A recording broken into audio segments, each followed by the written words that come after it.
Queridos irmãos, graça e paz, quero convidar-nos a voltarmos a nossa atenção novamente para o livro de Gênesis, este livro que se tornou tão familiar para nós neste mais de um ano que estamos percorrendo a nossa série expositiva neste livro.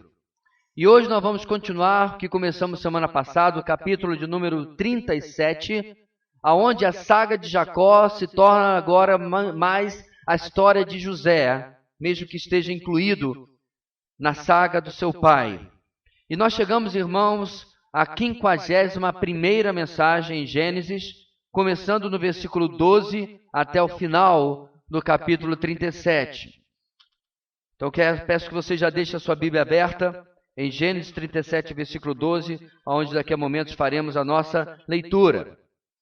Na mensagem anterior, irmãos, semana passada, vimos o final da história de Jacó, se transformando agora no arco final de Gênesis, a história de José. História que começa quando ele tinha apenas 17 anos. E vimos como ele, José, o seu pai, seus irmãos, representam a limitação humana quando seus objetivos e desejos do coração estavam no sentido oposto aos propósitos, no sentido oposto à vontade eterna de Deus. E como tais atitudes em conflito com esses propósitos são, de fato, algo muito sério. E começaremos a ver, irmãos, como o Senhor trabalha as circunstâncias para que a nossa história se alinhe novamente com os propósitos dele, e nunca ao contrário. Porque, irmãos, como vimos semana passada, Deus jamais mudará os seus planos para nos agradar. Deus jamais mudará os seus propósitos para que eles se adequem à nossa vontade. Ele sempre vai nos moldar para nos adequarmos a Ele. E a mensagem de hoje, meus irmãos, continua essa limitação humana e essa dificuldade do ser humano de andar na mesma direção de Deus. E antes de falarmos mais da mensagem, vamos ler o texto. Então quero convidar você a uma só voz a lermos Gênesis capítulo 37, versículo 12 até o versículo 36. Dá uma olhada à sua direita e à esquerda, vê se alguém precisa pegar uma carona com você na sua Bíblia e vamos juntos proceder à leitura da palavra de Deus, ok? Vamos lá, diz assim a palavra do Senhor. Os irmãos de José tinham ido cuidar dos rebanhos do pai perto de Siquém. E Israel disse a José: como você sabe, seus irmãos estão apacentando os rebanhos perto de Siquém. Quero que você vá até lá. Sim, senhor, respondeu ele. Disse-lhe o pai: vá ver se está tudo bem com seus irmãos e com os rebanhos e traga-me notícias. Jacó o enviou quando estava no vale de Hebrom. Mas José se perdeu quando se aproximava de Siquém. Um homem o encontrou vagueando pelos campos e lhe perguntou: que é que você está procurando? Ele respondeu: procuro meus irmãos. Pode me dizer onde eles estão apacentando os rebanhos? Respondeu o homem: eles já partiram daqui. Eu os ouvi dizer: vamos para Dotã. Assim, José foi em busca dos seus irmãos e os encontrou perto de Dotã. Mas eles o viram de longe e, antes que chegasse, planejaram matá-lo. Lá vem aquele sonhador, diziam uns aos outros. É agora. Vamos matá-lo e jogá-lo num destes poços, e diremos que um animal selvagem o devorou. Veremos então o que será dos seus sonhos. Quando Rúben ouviu isso, tentou livrá-lo das mãos deles, dizendo: não lhe tiremos a vida. E acrescentou: não derramem sangue. Jogue-no naquele poço no deserto, mas não toquem nele. Rúben propôs isso com a intenção de livrá-lo e levá-lo de volta ao pai. Chegando José, seus irmãos lhe arrancaram a túnica longa, agarraram-no e o jogaram no poço, que estava vazio e sem água. Ao se assentarem para comer, viram ao longe uma caravana de ismaelitas que vinha de Gileade. Seus camelos estavam carregados de especiarias, bálsamo e mirra, que eles levavam para o Egito. Judá disse então a seus irmãos: que ganharemos se matarmos o nosso irmão e escondermos o seu sangue? Vamos vendê-lo aos ismaelitas. Não tocaremos nele, afinal é nosso irmão, é nosso próprio sangue. E seus irmãos concordaram. Quando os mercadores ismaelitas de Midian se aproximaram, seus irmãos tiraram José do poço e o venderam por 20 peças de prata aos ismaelitas, que o levaram para o Egito. Quando Rúben voltou ao poço e viu que José não estava lá, rasgou suas vestes e, voltando a seus irmãos, disse: o jovem não está lá, para onde irei agora? Então, eles mataram um bode, mergulharam no sangue a túnica de José e a mandaram ao pai com este recado: achamos isto, veja se é a túnica de teu filho. Ele a reconheceu e disse: é a túnica de meu filho. Um animal selvagem o devorou. José foi despedaçado. Então Jacó rasgou suas vestes, vestiu-se de pano de saco e chorou muitos dias por seu filho. Todos os seus filhos e filhas vieram consolá-lo, mas ele recusou ser consolado, dizendo: não, chorando descerei à sepultura para junto de meu filho. E continuou a chorar por ele. Nesse meio tempo, no Egito, os midianitas venderam José a Potifar, oficial do faraó e capitão da guarda. Hoje, meus irmãos, a palavra de Deus nos ensinará o seguinte, no trecho que nós acabamos de ler. O pecado continua deixando suas marcas na oposição aos propósitos eternos de Deus. O pecado continua deixando suas marcas na oposição aos propósitos eternos de Deus. Irmãos, em Gênesis capítulo 8, logo após o dilúvio, o Senhor declarou algo a respeito do homem, a respeito de mim e de você. O seu coração é inteiramente inclinado para o mal desde a infância. A teologia chama este conceito de depravação total do homem. Entenda, o homem não teve um leve tropeço em Gênesis capítulo 3. O nome do evento é queda, não é tropeço. E diferente do que defendia um homem chamado Pelágio, que foi opositor de Agostinho, ou mesmo que defende aqueles que depois deram uma melhoradinha furrepa na sua tese, e os semi-pelagianos, esta queda não foi parcial, essa queda foi total. O nosso texto, junto com tantos outros, irmãos, é uma prova textual, bíblica, do que eu estou afirmando. 10 irmãos, eu digo 10 porque certamente Benjamim, que era uma criança, não estava entre eles, ok? São 12 filhos de Jacó. Um é José, outro é Benjamim, que é uma criança. Então nós temos 10 irmãos aqui. 10 irmãos estão em conluio para se livrar do seu irmão caçula.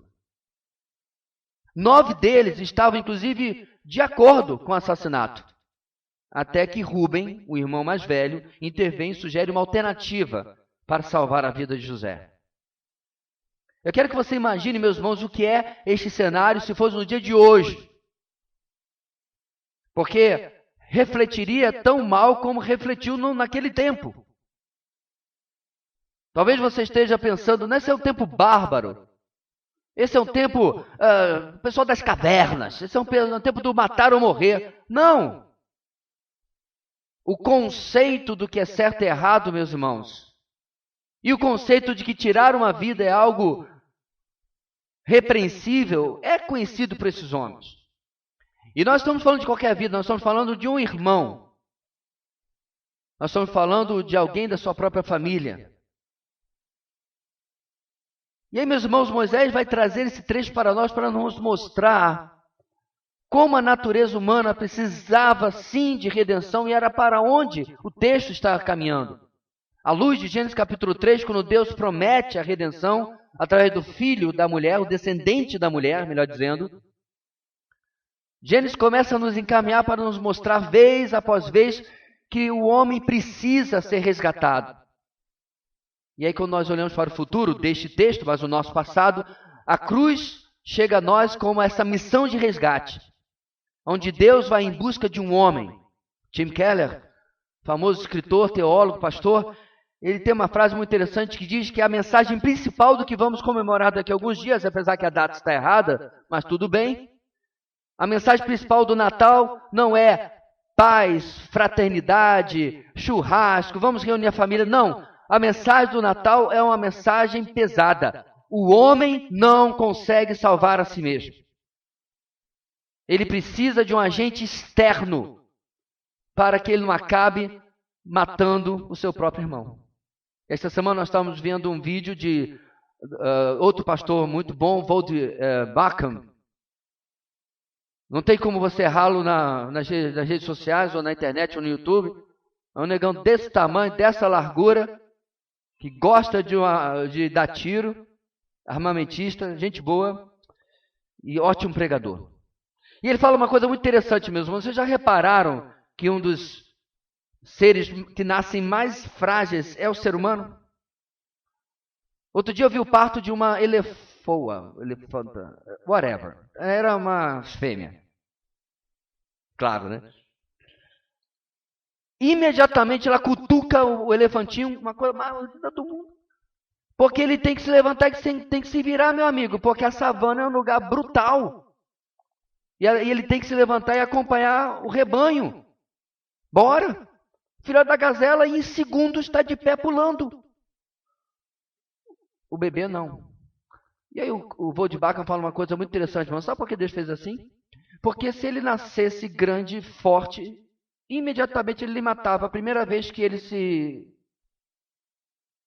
não gostasse daquilo que você está fazendo. Mamãe, não.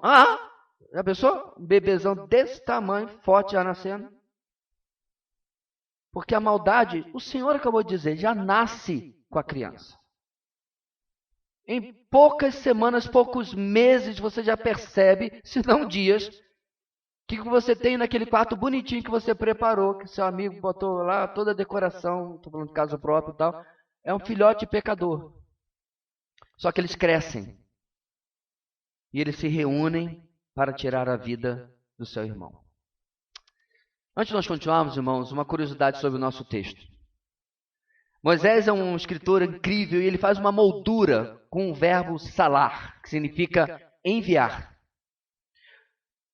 No verso 14 e no verso 32, primeiro, José é enviado por seu pai para ver como seus irmãos estavam. José é enviado bem, com saúde, vestindo a sua túnica feita pelo papai, bonita, da moda.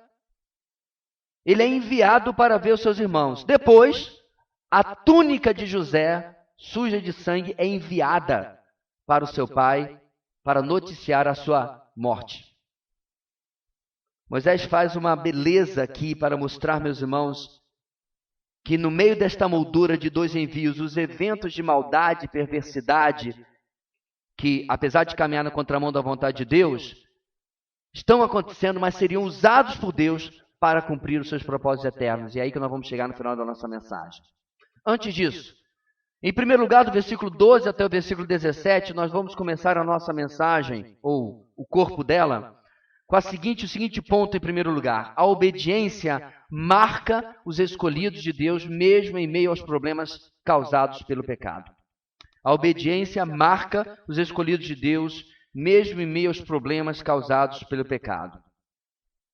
Retomando o nosso texto, irmãos, que começamos na semana passada e depois de entendermos as complicações das relações no clã de Jacó, seguimos com eventos que terão profunda ligação com essas complicadas relações. Complicadas por quê? Por causa da preferência de Jacó por um filho específico. Relações complicadas por causa dos ciúmes dos demais irmãos para com José. Relações complicadas por causa da própria atitude de José, que falamos semana passada, que sabendo como seus irmãos tinham dificuldade com ele repete a atitude de contar os sonhos que Deus o tinha dado, provocando ainda mais o ciúme dos seus irmãos. Contudo, irmãos, a nossa lição deste primeiro trecho, do verso 12 ao 17, quanto a José, agora não é mais negativa. Pelo contrário, ela é positiva, no sentido dele demonstrar submissão e obediência ao seu pai. Isto é, apesar das falhas e da sua imaturidade, como vimos na semana passada, apesar dele sofrer um pouco os efeitos de ser o preferido, José não tem uma atitude arrogante, rebelde ou desafiadora para com seu pai, que era a sua principal figura de autoridade. E tal fato, meus irmãos, é muito importante, porque como sabemos, logo José estaria cercado de autoridades, inclusive muito mais severas e diretas do que o papai. Esta atitude respeitosa para com a autoridade de seu pai iria beneficiar José no futuro, quando ele passaria nas mãos de vários senhores, os mercadores, Potifar, Faraó, e ele serviria esses homens com excelência. Antes de nós continuarmos, meus irmãos, isso é algo que deve ser um traço na vida do cristão. E eu sei, muitas vezes eu e você enfrentamos autoridades injustas, patrões, alguém da uma força policial que abusa do seu poder. Claro que existe. Nem todos são tão bons policiais como aqueles que nós temos aqui na igreja. Alguém que abusa da sua autoridade quando é um funcionário público. E assim vai. Ou até mesmo alguém dentro da sua família. Mas perceba, meus irmãos, que a nossa atitude não pode estar relacionada com a forma como a autoridade se comporta, mas a forma como a ética, a forma como o comportamento e o testemunho cristão demandam de nós, mesmo que seja difícil. E nesse ponto, meus irmãos, nós vemos como José já se destaca, e sempre vou fazer essa comparação, com aquele que deveria ser aquele que estava à frente de tudo o que aconteceria com o clã de Jacó. E eu me refiro a Rúben, o filho mais velho. Se você lembra bem, ele já queimou o primeiro cartucho, quando ele se deita com a concubina de seu pai. E não vai acabar aqui. E Moisés está, obviamente, sob a instrução de Deus, constantemente mostrando, irmãos, a falha de um e o crescimento do outro para mostrar, Deus escolheu certo. Rúben não ia conseguir no Egito o resultado que Deus conseguiu através de José. E é assim que Deus está conduzindo a história, a narrativa que nós estamos vendo aqui. No verso 12, então, começamos vendo os irmãos de José em sua atividade econômica principal, como pastores de ovelhas. Todos estão no campo, com a óbvia exceção de Benjamim, é claro, porque era uma criança, e todos estão trabalhando. Tal atividade, meus irmãos, seria muito importante, porque quando eles chegassem no Egito, todos nós já lemos esse texto, sabemos que é para lá que nós estamos indo, eles vão dizer a Faraó o seguinte, Gênesis 46, 34, vão dizer que eram pastores, e aí José explica para eles, pois todos os pastores são desprezados pelos egípcios. Então Deus de antemão estava preparando uma razão lógica, porque o povo de Deus, o povo de Israel, ficaria separado dos egípcios, porque eles eram pastores de ovelha. Interessante, né? Muito bem. E aí eles estão pastoreando. E aonde eles vão, meus irmãos? Eles vão para uma região chamada Siquém. Lembra?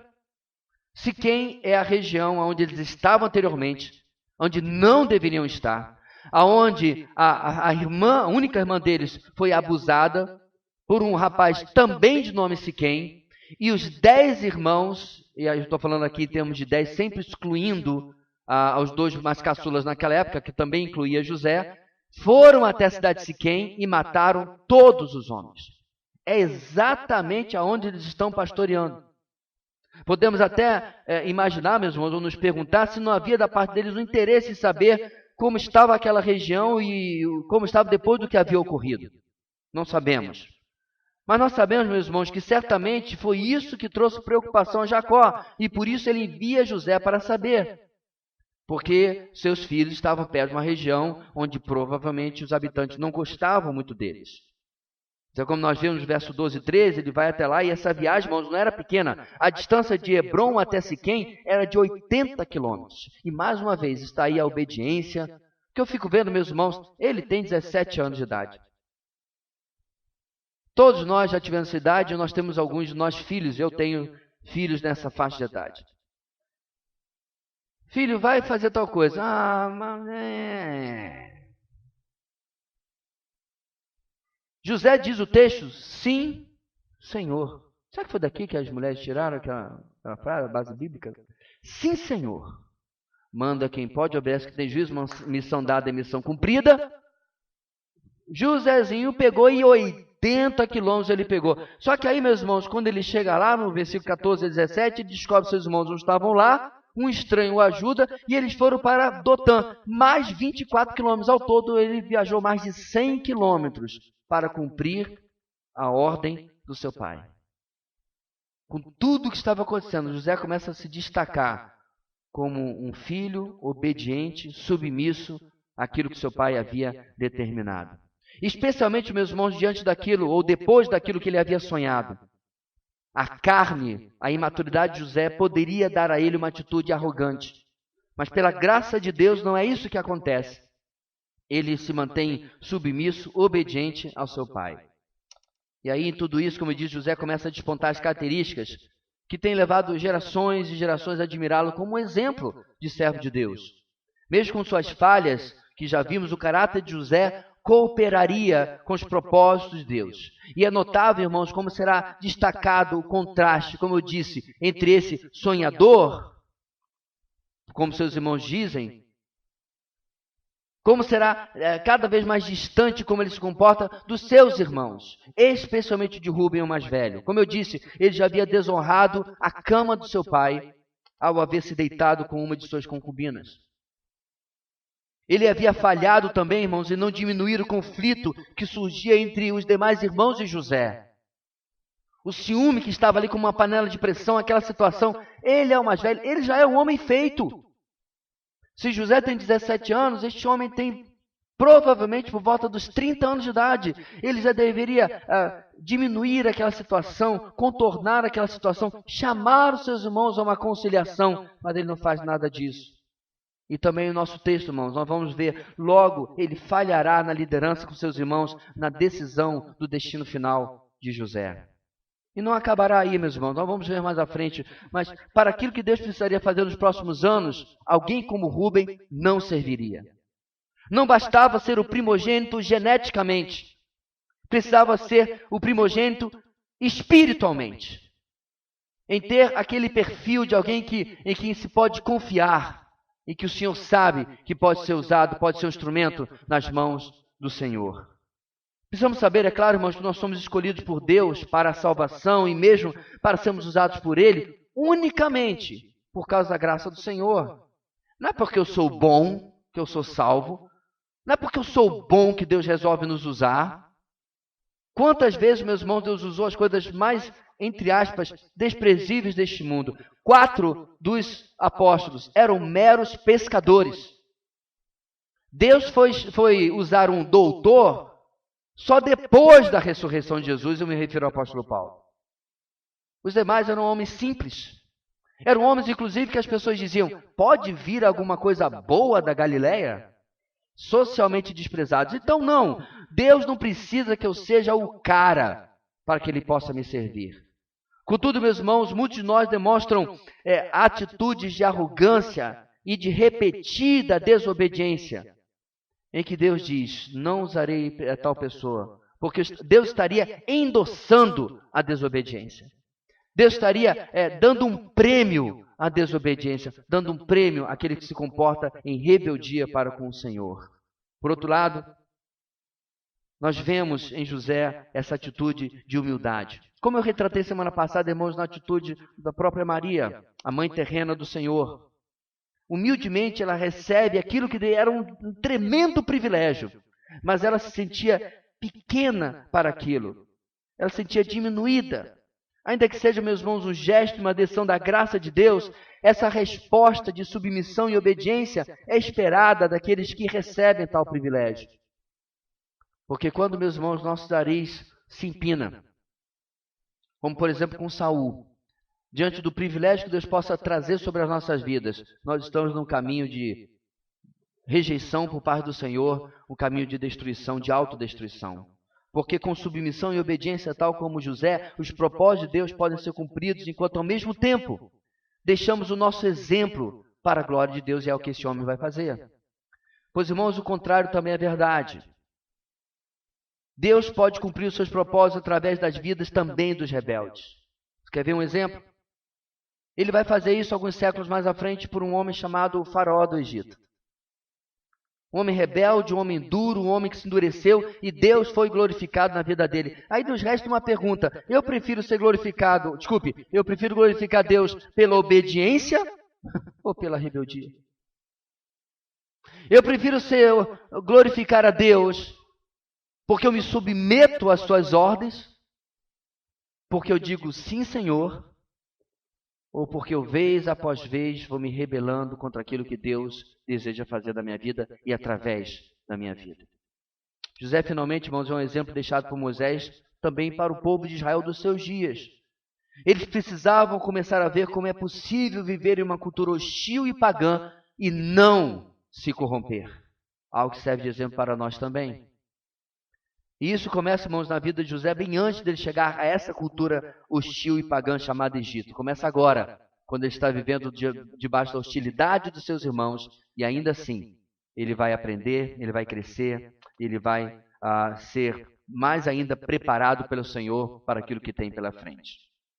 E aí, meus irmãos, o texto vai continuar do versículo 18 ao versículo 30, José e seus irmãos vão se encontrar.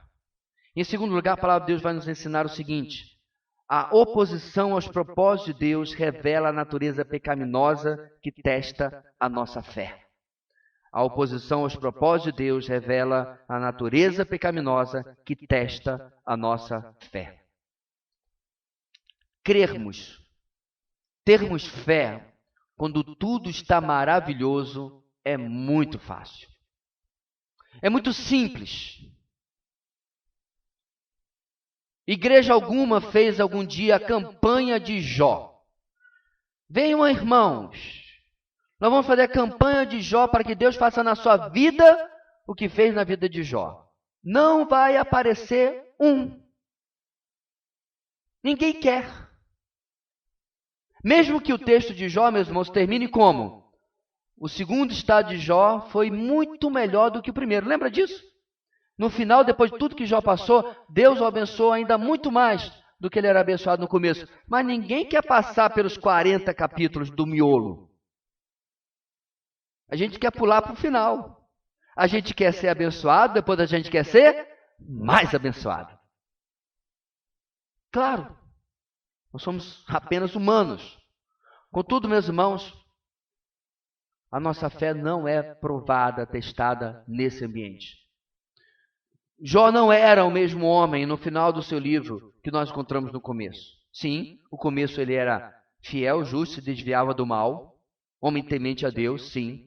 Mas a maturidade, a profundidade da fé de Jó, no final é outra completamente diferente. A mesma coisa, meus irmãos, Deus está começando a fazer na vida de José. Os ardis e as dificuldades da vida têm propósito. Nas palavras tão conhecidas de John Piper, não desperdice a sua luta, seu problema, a sua dificuldade, a sua doença, ou o que quer que seja. Porque Deus está falando através disso e José está começando a ter que afinar os seus ouvidos. Porque, na verdade, Deus vai fazer através dele o que precisa, usando o pecado e a atmosfera contrária ao Senhor, onde ele mesmo está.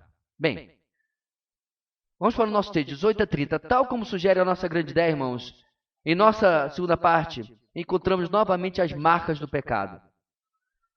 Isso já fica claro no começo, no verso 18, com o conluio, a conspiração para cometer crime, assassinato e premeditação. No horizonte, José aparece. A veste longa e colorida dele com certeza ajudou na identificação. Ele se destacava em um tempo de todo mundo vivia vestindo um begezinho básico. No acampamento, os irmãos José planejam morte. Venham ao longe e o plano já está pronto, premeditado. Há perversidade, irmãos, é claro, em todo ato de violência.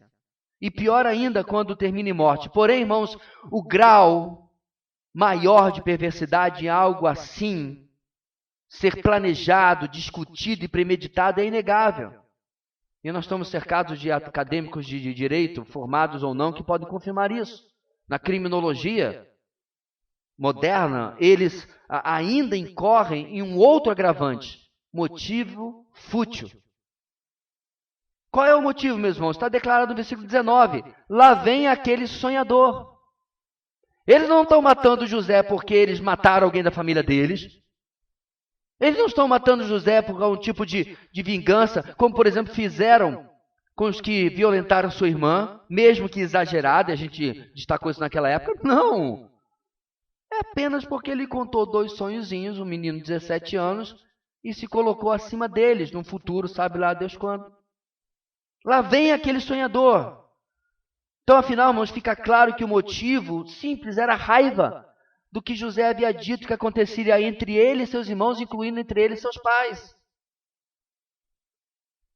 Acrescentando isso aos ciúmes, pela forma como ele era tratado por Jacó, podemos ver a ira alimentada em como eles percebiam que José, e como José via a si mesmo, isto é, José via a si como um vencedor. Ele via a si mesmo como um conquistador, reinando e governando sobre todos. E isso, meus irmãos, a natureza pecaminosa em nós não pode aceitar. Sabe como eu sei disso? Quantos de nós já não quisemos chegar para alguém e dizer: quem você pensa que você é? Alguém mais aqui? Quantos de nós já não quisemos dizer: ei, meu amigo, quem você é na fila do pão? Porque foi isso que eles perguntaram lá no texto da semana passada. Você reinará sobre nós? Você governará sobre nós?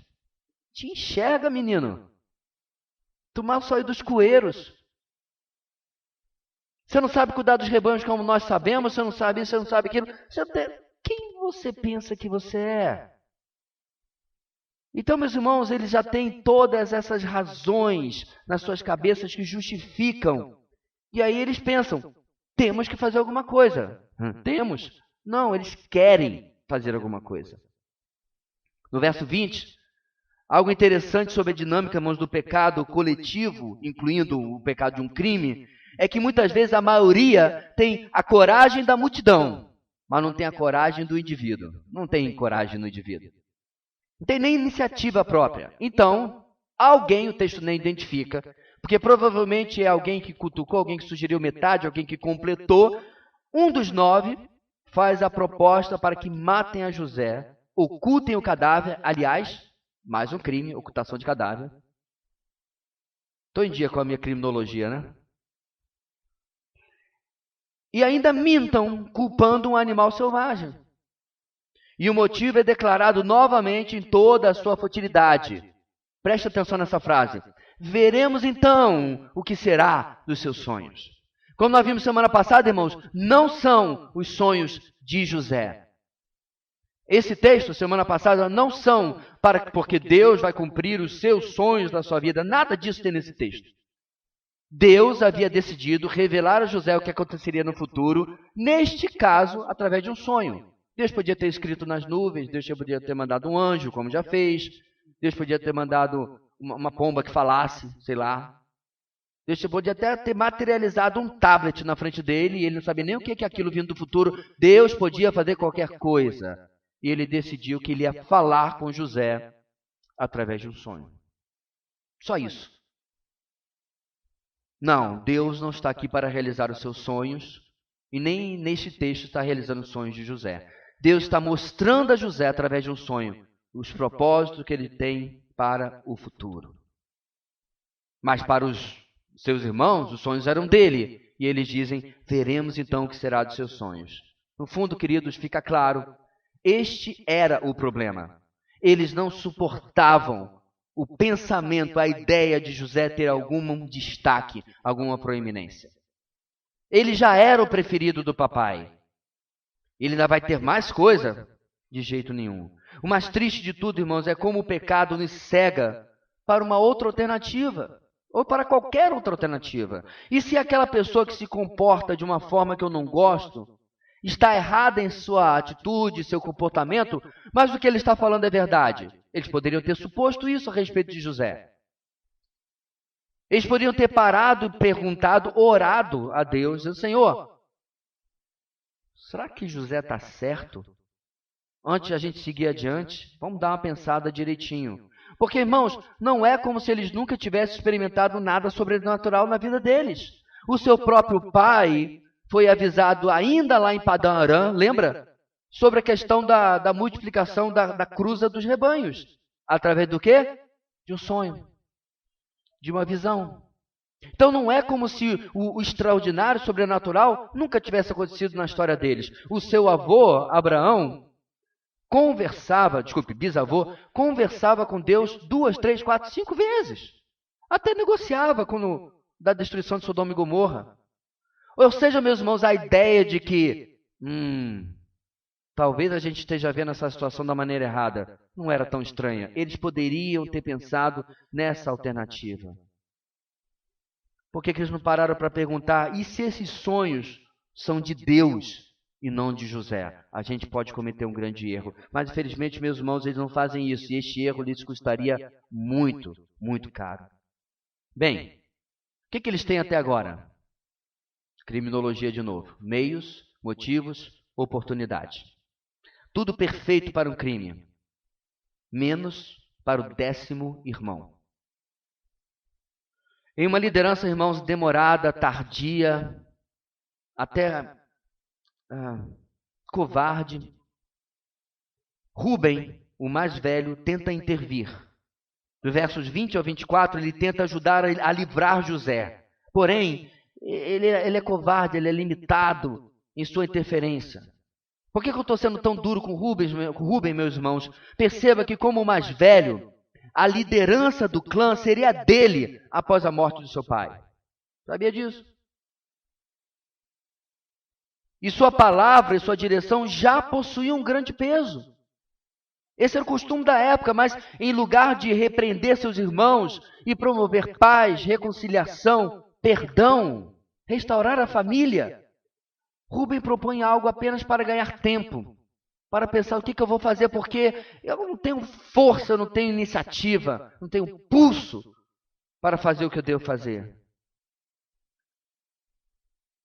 José deveria ser apenas lançado em um poço, essa é a sugestão dele, poço seco. Seus irmãos concordam, arrancam a túnica longa e colorida, a túnica da discórdia, e o lançam no poço seco. Rúben talvez pensava que depois ele surgiria como alternativa, teria coragem e a firmeza de ser o líder que seus irmãos precisavam neste momento de carnalidade e de propensão ao pecado.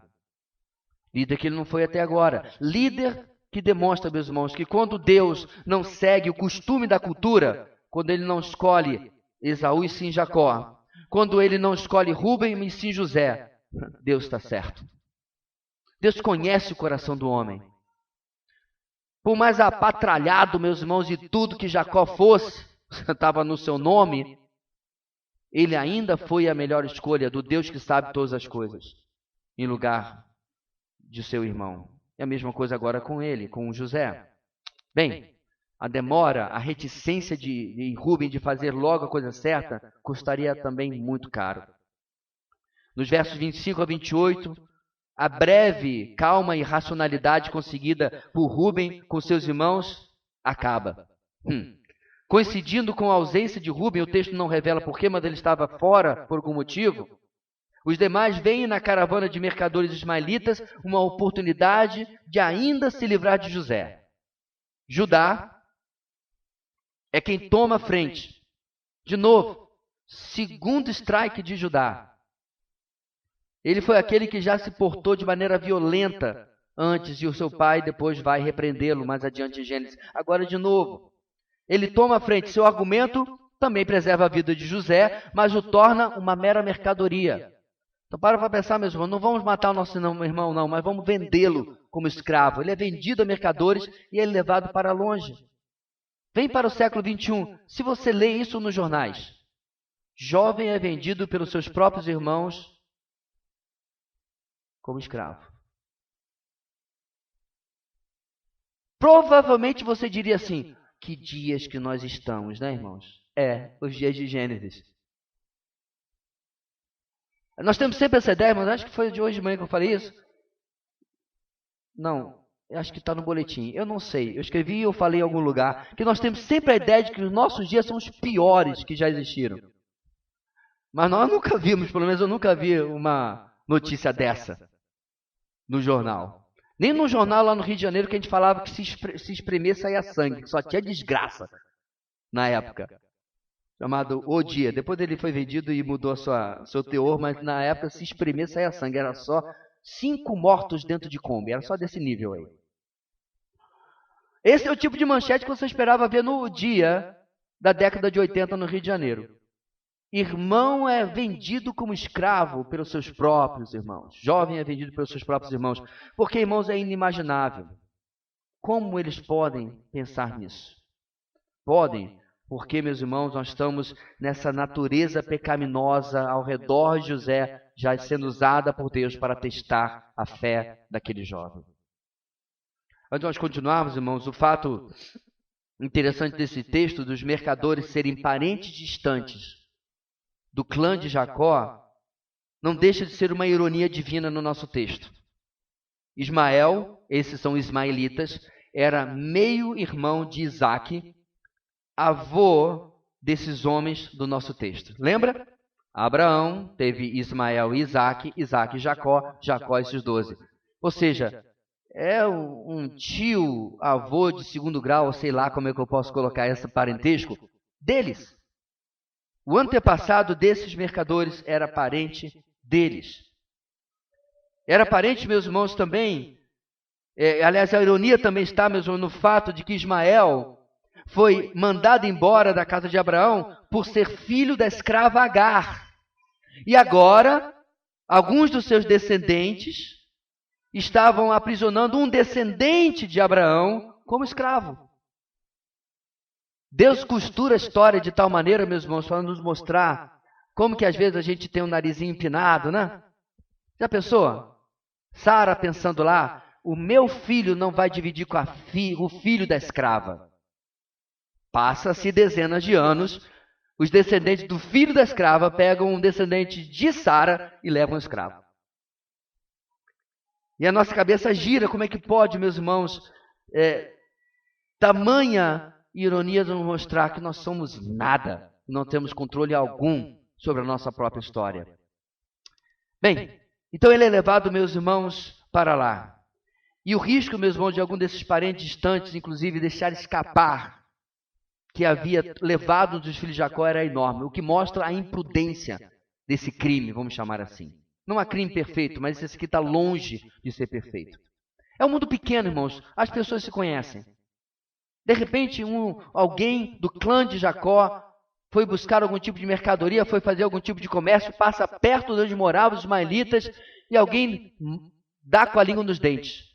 A propósito, o que foi feito do filho de Jacó que foi vendido para o Egito? Como assim? Só você ver, meus irmãos, como tudo isso podia dar errado. Até na incompetência desse crime, Deus teve que intervir. Porque não era realmente para isso escapar, porque Deus tinha um propósito maior. E como, irmãos, tudo isso acontece? Como é que crime, assassinato, venda como escravo, ocorre como se fosse a coisa do dia a dia? Simples. O pecado dessensibiliza as pessoas. José dificilmente partiu calado. Os ismaelitas o arrastaram amarrado e acorrentado, em meio, com certeza, irmãos, a súplicas, a choro dirigido a seus irmãos. José, com certeza, meus irmãos, ao longe se ouvia os seus gritos pedindo, meus irmãos, não façam isso. Pedindo misericórdia. Mas eles não ouviram. Tais apelos caíram em ouvidos ensurdecidos pelo pecado. Em tudo isso, irmãos, lembrando, José é o ponto principal aqui. Moisés está tentando relatar o começo do tratamento de Deus para com ele. O rapaz, antes sem noção, que conta seus sonhos sem preocupação no efeito que teria sobre as pessoas. O rapaz que ainda assim é obediente ao seu pai. Contudo, ainda precisa ser tratado por Deus para que um dia ele seja o líder que Deus precisa que ele seja e não uma pessoa inconstante como seu irmão mais velho se mostrava ser. Nosso texto termina nos versos 29 e 30 com um desesperado Rúben ao descobrir que seu irmão não estava mais dentro daquele poço. Ele colhe, meus irmãos, o resultado da sua liderança falha, tímida, covarde, sem firmeza. Seu irmão se foi e agora ele lembra da dor que aguarda o seu velho pai. Será que essa lembrança levaria esses homens a se arrepender? Será que essa lembrança levaria esses homens a voltar atrás no que eles haviam feito? Levaria esses homens a partirem em campanha de resgate até o Egito para buscar o seu irmão? Não, nada disso, como nós já vimos no final desse texto. No versículo 31 a 36, enquanto Deus encaminha os seus propósitos, os homens continuam em suas artimanhas. Não há arrependimento, não há volta atrás, não há conserto com S. Vamos remendar essa situação terrível que nós causamos. Não. Eles continuam em suas artimanhas, sem saber que, apesar de suas atitudes, Deus continua encaminhando os seus propósitos. A última parte do nosso texto, meus irmãos, nos mostra a última parte de um crime. Qual é? Escondê-lo. É isso que supostamente as pessoas chamam do crime perfeito. Aquele que ninguém descobrirá. Por exemplo, poderia-se tentar fazer os outros pensarem que não houve crime de verdade. Essa é uma alternativa para eles esconderem o crime. Podiam dizer que José havia fugido, ou que havia sido capturado e levado como escravo, e eles não puderam fazer nada, porque eles eram muitos e estavam armados. Essa era uma alternativa. Porém, irmãos, essas alternativas fariam com que Jacó nunca descansasse e ordenasse seus demais filhos para que fossem recuperar José a qualquer custo. Então, essa solução não bastava. A mentira tinha que ser maior. Então, eles pensam em algo mais definitivo, algo que faria com que José não tomasse nenhuma providência. E esse algo era a morte. Então, meus irmãos, aquele que antes havia sido planejado que morresse, precisava agora morrer, mesmo que ele ainda estivesse vivinho da Silva. E criam um culpado. O culpado é um pobre de um animal selvagem, que ainda bem que eles não falaram. Não, nós vimos, era um leão. Senão todo mundo ia sair matando leão para tudo quanto é lado, tentando algum tipo de justiça. Mas culparam esse animal selvagem. Também fabricaram provas ao manchar a túnica da discórdia com sangue de um animal do rebanho. Tudo isso, meus irmãos, requer um nível de insensibilidade e uma consciência cauterizada que assusta ao pensar nesses 10 homens. Homens que estavam dispostos a ficarem com conluio. 10 homens e um segredo. Já era algo muito antes do filme sair. Um segredo, meus irmãos, que duraria muito tempo. José foi vendido por volta de 1898 a.C. Jacó só reencontraria o seu filho que ele dava como morto em 1876, 22 anos depois. A nossa igreja não tem 22 anos.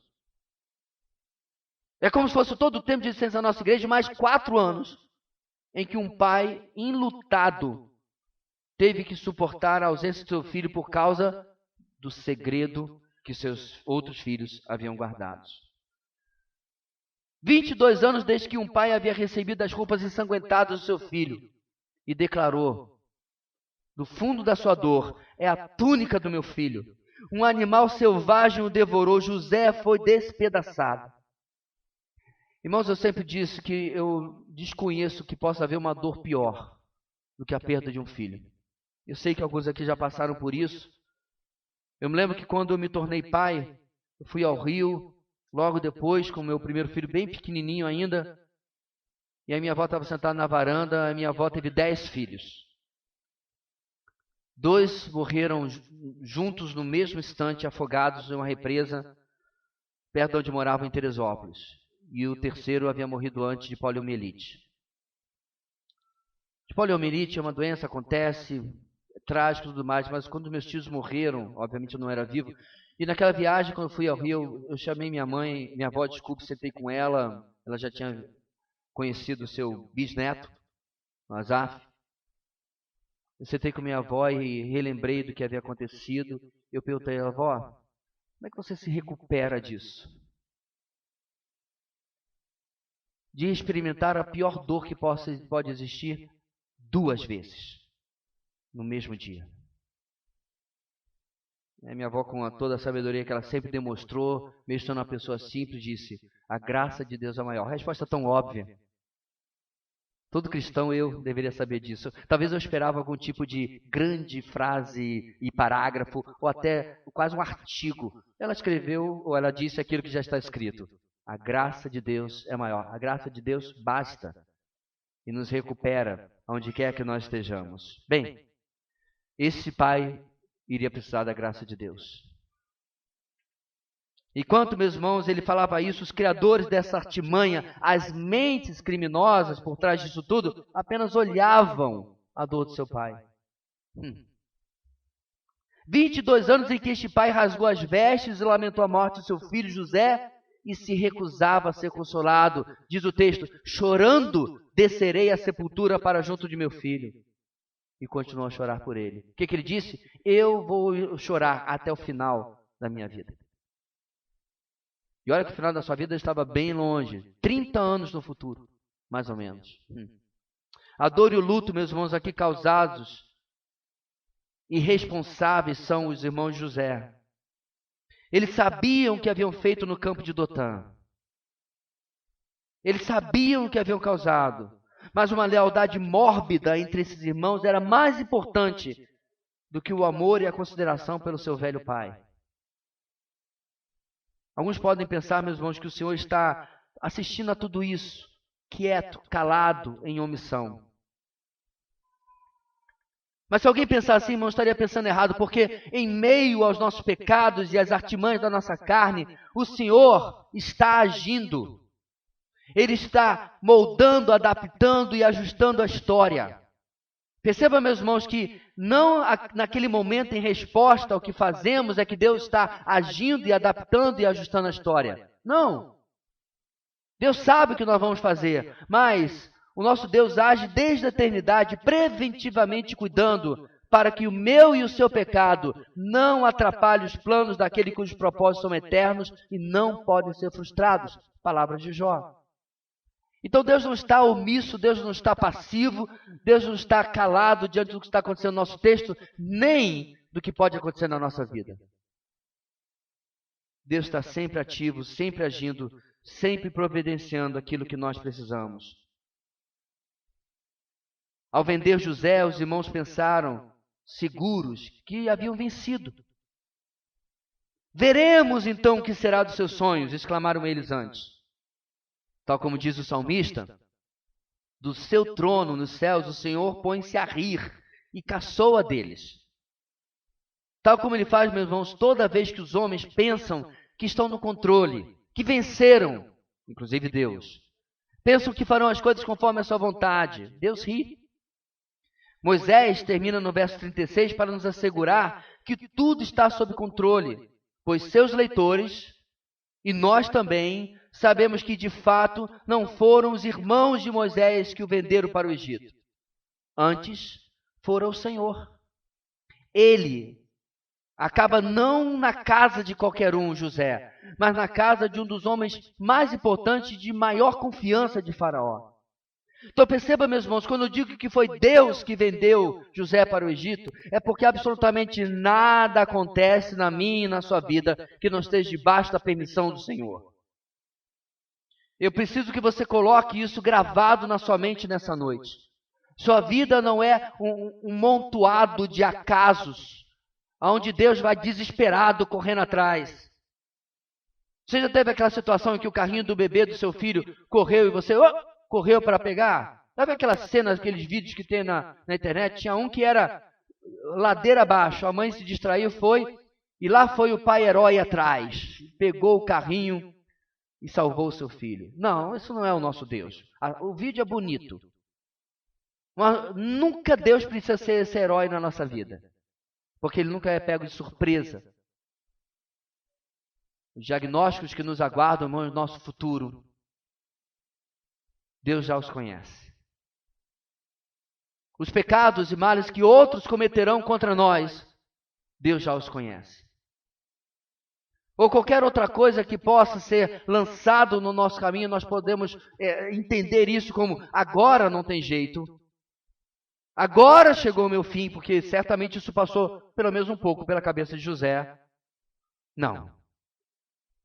O último versículo é colocado estrategicamente para dizer: calma, está tudo conforme havia planejado o Senhor.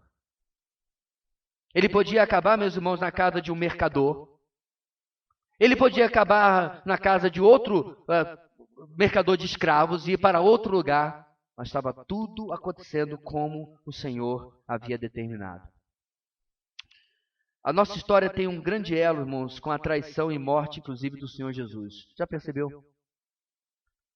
Pensaram que o estavam matando, o nosso Senhor, destruindo, enterrando e acabando com a sua história. Certamente os líderes dos judeus e os romanos saíram do Calvário finalmente. Talvez com uma sensação tipo, acabamos com aquele que estava nos transtornando. Agora estamos bem. Mal sabiam eles que estavam apenas cumprindo os propósitos eternos de Deus e que aquele que haviam enterrado voltaria, pois ele é, claro, o Senhor da vida. E seus inimigos eram meros peões, figurantes, tanto judeus quanto romanos, apenas fazendo a vontade de Deus, tal inclusive como orou Pedro em Atos capítulo 4.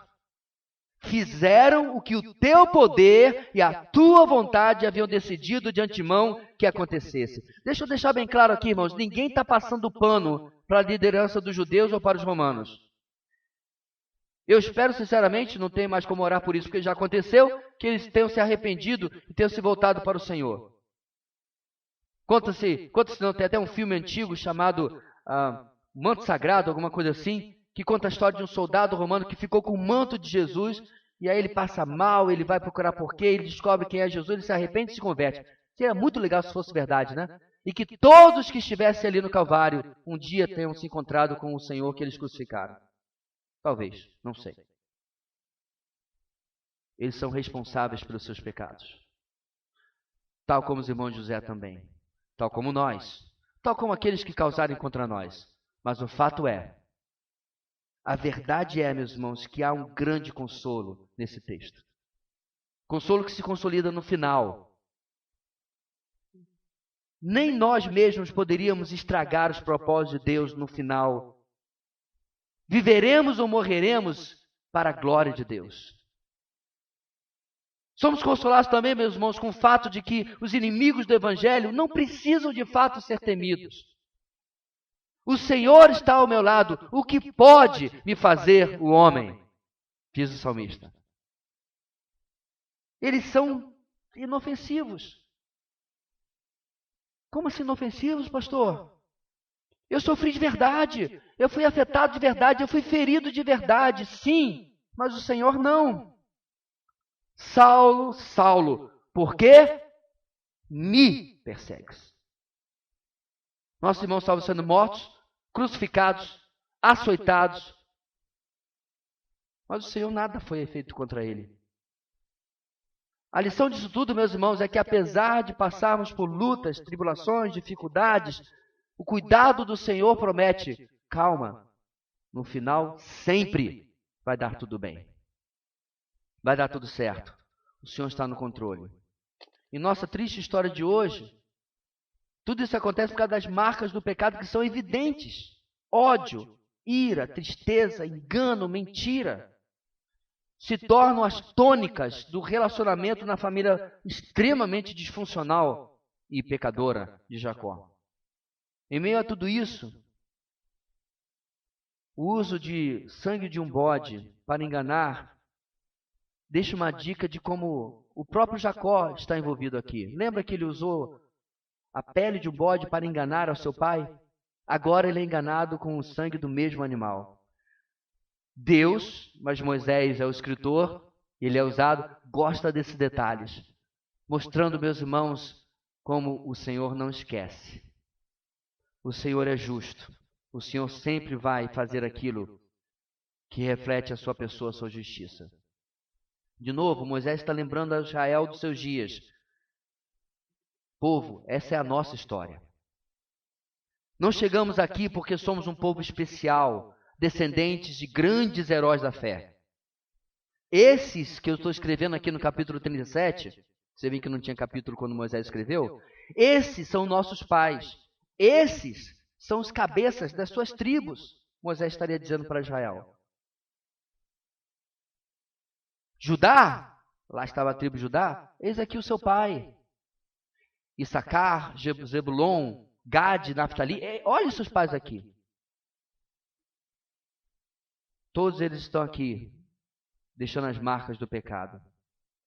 Homens enganadores, falhos, homens que marcavam com o pecado uns aos outros. E assim, meus irmãos, apesar de tudo isso, Deus vai continuar cumprindo seus propósitos eternos. Como nós terminamos essa mensagem? Pedindo misericórdia ao Senhor. Certamente, irmãos, nós vamos deixar pequenas marcas uns na vida dos outros.